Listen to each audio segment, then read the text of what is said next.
Homer's back was like a swamp. A massage therapist was walking on his back. The next moment, one of her legs sank right into Homer's back. Don't struggle. You'll only sink faster. Later, Homer went to the sauna. What he didn't expect was that a crafty man showed up at the door. He turned the temperature up to the maximum. Then he locked the door from the outside with an adjustable wrench. Inside the sauna, Homer felt it getting hotter and hotter. He tried to open the door, but it wouldn't budge. By the time he realized something was wrong, he was too weak to fight back. Fortunately, Krusty arrived and rescued him. Soon afterward, Homer called the police. Marge believed the police had to find a way to protect her husband. The police concluded that the killer must have a twisted mind, so they needed someone just as twisted. They brought the Simpson family to a prison that held the most dangerous criminals. The person they wanted to recruit was a top criminal named Bob. Now I will need round-the-clock access to all the Simpsons, especially Bart. Wait.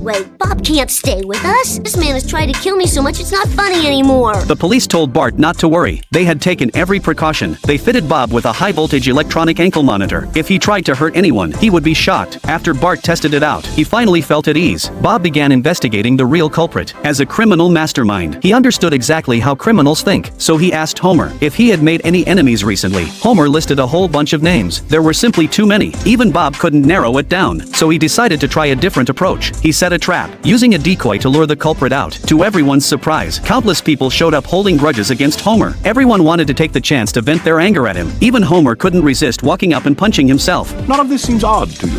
Homer accidentally crashed into a boxer's statue. My mouth! My beautiful mouth! Homer's jaw was fractured. The doctor fitted him with jaw braces to hold it in place for the next several weeks. He couldn't speak, and he couldn't eat any solid food. Homer could barely stand it. Homer cut himself a steak, but he couldn't fit it into his mouth. One day, the bartender held a trivia contest. Whoever answered the question correctly would win free Duff beer for life. Okay, Chug Monkeys. What beverage, brewed since ancient times, is made from hops and grains? While everyone else was still thinking, Homer realized the answer was beer. He desperately tried to tell everyone, but because he couldn't speak, no one understood what he meant. Time's up! The answer is beer!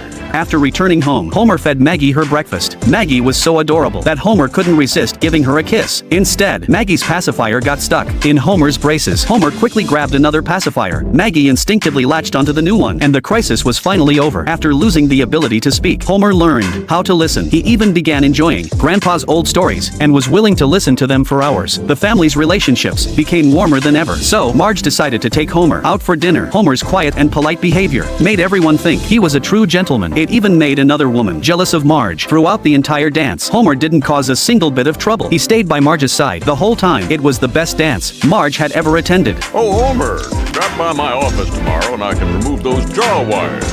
You'll be just the way you used to be. Homer believed the reason the Flanders family's eggs tasted better was because their egg yolks were orange, while the yolks from his own family's eggs were yellow. So, Homer decided to take Bart to steal eggs from the Flanders family. The father and son quietly climbed over the fence and quickly found their target. I got one. As soon as they got home, they immediately fried the egg. Sure enough, it tasted better than the eggs from their own house. The next day, the father and son went back to steal eggs again, but this time, Flanders was already waiting for them inside the chicken coop. He had even put up a warning sign, so Homer decided to raise chickens himself. A few days later, the chickens finally started laying eggs. Maggie and the kids all thought the eggs tasted great, but Homer still believed the Flanders family's eggs tasted better because they were stolen. He wanted to test his theory, so they compared Flanders French fries with the ones from their own house. Sure enough, the stolen fries tasted better, so they went back to steal eggs again. Forget it. Take it. You can't just give them to us. They only taste good if we steal them. Keep chasing! It improves the flavor. Sure, whatever works for you.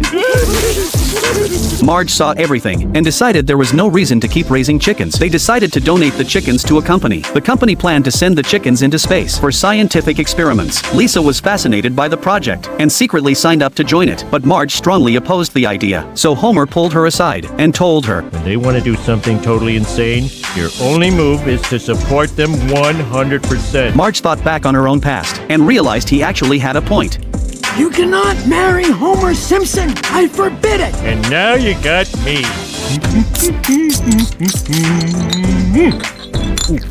my gosh. It turns out that if Bart had gone to the right school, he would have become the best student. One day, Bart wiped the dust off a desk. When he touched the writing on it, a flame suddenly shot out. Lisa took out her tablet and successfully decoded the words. He who reads this rune translation will be taken to damnation. A flaming hand reached out from inside the desk. The two of them were taken to hell. Everyone there had turned into the appearance of demons. Nelson looked like a spider demon. Martin took them on a tour of the school. That school looked like it came from the depths of hell. There were strange creatures everywhere. The principal immediately changed Bart into a school uniform and sent him to class. The teacher immediately asked, how should a thief be punished? What if you made the robber eat bags of money until his stomach exploded? The teacher was very satisfied with Bart's answer. She returned Bart's skin to him. Gradually, Bart began to like the school. He also developed a strong interest in learning. Later, Lisa found a way to return home. She brought Bart back to Springfield. After returning home, Bart asked Homer and Marge to let him transfer schools. Homer worried that the tuition would be too expensive. Dad, it's not a private school, it's free.